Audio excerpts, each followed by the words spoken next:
In 30 Sekunden verändern Sie eine 1000 Jahre alte Tradition. Menschen geben sich Literaturempfehlungen auf ganz emotionale Art, kurze Art, prägnante Art. Booktalkerinnen wie Vanessa oder Malak machen Bücher wieder populär, vor allem bei jungen Frauen. Die brauchen vielleicht gar keinen Buchhändler mehr, weil die selber so toll informiert sind. Und doch sinkt seit Jahren die Zahl der Leserinnen und Leser in Deutschland. Deshalb hoffen Verlage und Buchhandlungen, dass BookTalk die Wende bringt. Max will wissen, wie verändert BookTalk die Buchbranche?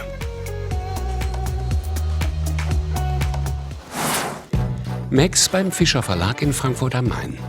Ingmar Weber leitet das Online-Marketing. Er betreut auch den TikTok-Kanal, auf dem der Verlag seit etwa einem halben Jahr seine eigenen Bücher bewirbt. Wir posten dort Videos 2- bis 3-mal die Woche und haben dadurch einen Austausch mit einer Leserschaft, die wir sonst wahrscheinlich gar nicht so gut erreichen würden. Auf der Social-Media-Plattform TikTok nutzen Influencerinnen den Hashtag BookTalk für die Videos, in denen sie Bücher vorstellen. Aber im Gegensatz zur klassischen Rezension geht es bei BookTalk vor allem um Gefühle und um Bücher, die im Feuilleton oft keinen Platz hätten. Ich liebe dieses Buch einfach und es sollte noch viel mehr Aufmerksamkeit bekommen. Und das ist ein Grund, warum ich BookTalk liebe. Ich habe nämlich schon so viele Bücher wegen BookTalk gefunden. Deshalb würde es mich interessieren, was gerade euer Lieblingsbuch ist. Und wenn ihr ein Video dazu macht, teilt es unbedingt mit dem Hashtag BookTalk, damit es auch ganz viele andere sehen. Und vielleicht ist es dann ja auch bald mein neues Lieblingsbuch. Das ist ja das Schöne an BookTalk, dass Titel, die oft sozusagen mal in der Presse nicht so viel Beachtung finden, also die oft auch so ein bisschen als ja, vielleicht, also wo man sagt, ja, das ist das ist ein bisschen trivial, das ist kitschig, dass das auf TikTok gar keine Rolle spielt, weil diese Community entscheidet selbst, was ihr gefällt oder was ihr nicht gefällt. Die Community, das sind vor allem junge Frauen. Und für die ist auch das Buch als solches extrem wichtig. Auf TikTok zeigen die BookTalkerinnen ihre großen Bücherregale voll mit Büchern mit schicken Titelblättern und buntem Farbschnitt. Verlage, wie der Fischer Verlag, müssen sich auch darauf einstellen. Also ich kann das ja mal hier zeigen mit der neuen Kerstin Gier, mit diesem Farbschnitt, den wir jetzt haben. Also, und das haben wir dann auch nur in der ersten Auflage gemacht. Das ist natürlich dann auch ein Anreiz, den wir da setzen. Aber es ist ganz klar, dass da das für diese Leserschaft so wichtig ist, Bücher als Objekt auch zu haben. Also wirklich, man sieht auch oft Videos, wie diese Bücher ausgepackt werden und dann die Freude darüber, weil es halt ein schönes Produkt einfach ist und eben das, was ich beim E-Book nicht bieten kann. Mit der Vorliebe zum gedruckten Buch unterscheidet sich die junge Leserschaft nicht vom Rest der Deutschen, erklärt uns Thomas Koch vom Börsenverein des deutschen Buchhandels. Der Großteil der Menschen in Deutschland liest noch gedruckt am liebsten. E-Books haben ungefähr einen Umsatzanteil von 6% am Buchmarkt. Hörbücher sind auch stark am Kommen, haben aber auch noch einen geringen Umsatzanteil. Also der Großteil der Menschen ist immer noch Fan von gedruckten Büchern. Und der Umsatz mit Büchern ist in Deutschland seit Jahren einigermaßen konstant.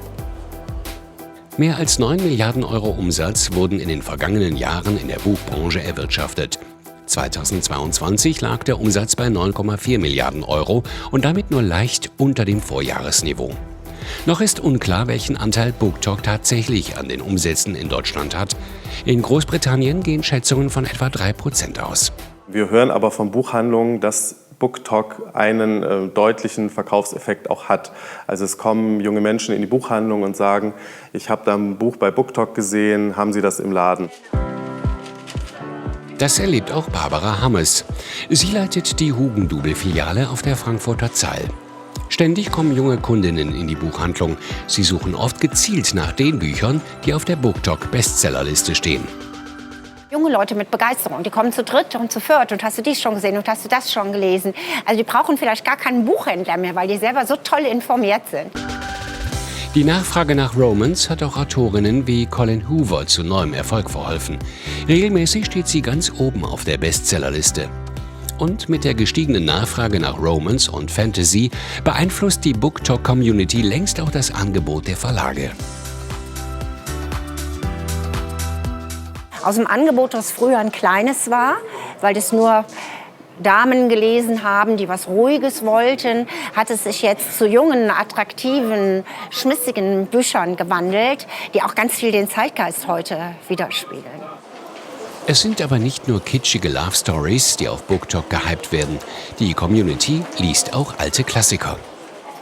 Austen ist natürlich immer schon beliebt gewesen, jetzt noch sehr viel mehr.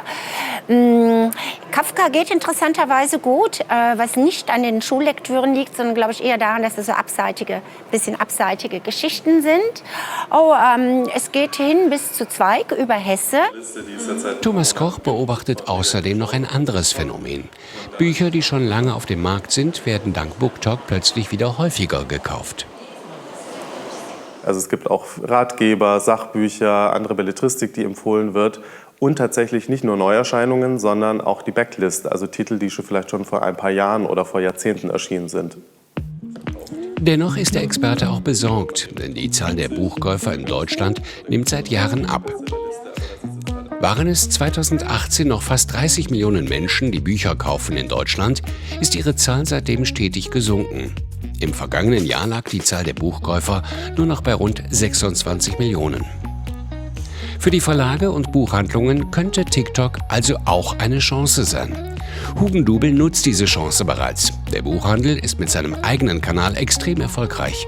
Und davon profitiert auch der Buchverkauf und die Popularität des Buches.